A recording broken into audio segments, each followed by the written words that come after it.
நீதிமொழிகள் அதிகாரம் 5. பிள்ளாய், என் ஞானத்தில் உன் கவனத்தை செலுத்து, என் அறிவுரைக்கு செவிகொடு. அப்பொழுது விவேகத்துடன் நடந்து கொள்வாய். அறிவு உன் நாவை காவல் செய்யும். விளைமகளின் பேச்சில் தேன் ஒழுகும்.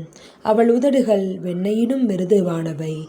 ஆனால் அவள் உறவின் விளைவோ எட்டீனும் கசக்கும். இருபுறமும் கூரான வாள் வெட்டுதலை ஒக்கும். அவள் கால் சாவை நோக்கி செல்லும்.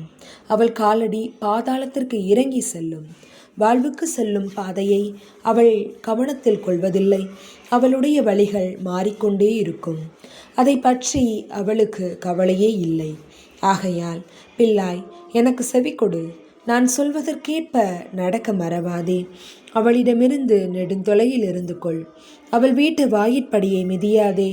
இல்லையேல் பிறர் முன்னிலையில் உன் மானம் பறிபோகும். கொடியவர் கையில் உன் உயிரை இழப்பாய். அந்நியர் உன் சொத்தை தின்று கொழுப்பார்கள். நீ பாடுபட்டு சம்பாதித்தது வேறொரு குடும்பத்திற்கு போய் சேரும். நீ எலும்பும் தோலுமாய் ஒரு குலைந்து போவாய். உன் வாழ்க்கையின் இறுதியில் கலங்கி புலம்புவாய். ஐயோ, அறிவுரையை நான் வெறுத்தேனே, கண்டிக்கப்படுவதை புறக்கணித்தேனே, கற்பித்தவர்களின் சொல்லை கேளாமற் போனேனே, போதித்தவர்களுக்கு செவி கொடாமல் இருந்தேனே.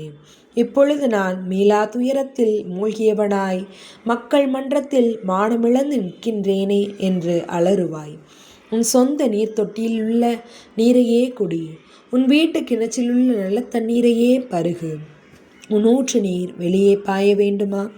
உன் வாய்க்காலின் நீர் வீதியில் வழிந்தோட வேண்டுமா? அவை உனக்கே உரியவையாயிருக்கட்டும். அந்நியரோடு அவற்றை பகிர்ந்து கொள்ளாதே. உன் நீரூற்று ஆசை பெறுவதாக. இளமை பருவத்தில் நீ மணந்த பெண்ணோடு மகிழ்ந்திரு. அவளே உனக்குரிய அழகான பெண்மான், எழில்மிகு புள்ளிமான்.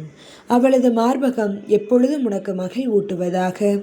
அவளது அன்பு உன்னை எந்நாளும் ஆட்கொண்டிருப்பதாக.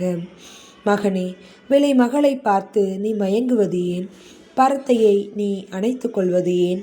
மனிதரின் வழிகளுள் ஒன்றும் ஆண்டவரின் கண்களுக்கு தப்புவதில்லை. அவர்களுடைய பாதைகளெல்லாம் அவர் சீர்தூக்கி பார்க்கின்றார். பொல்லார் தம் குற்ற செயல்களில் தாமே சிக்கிக் கொள்வார்.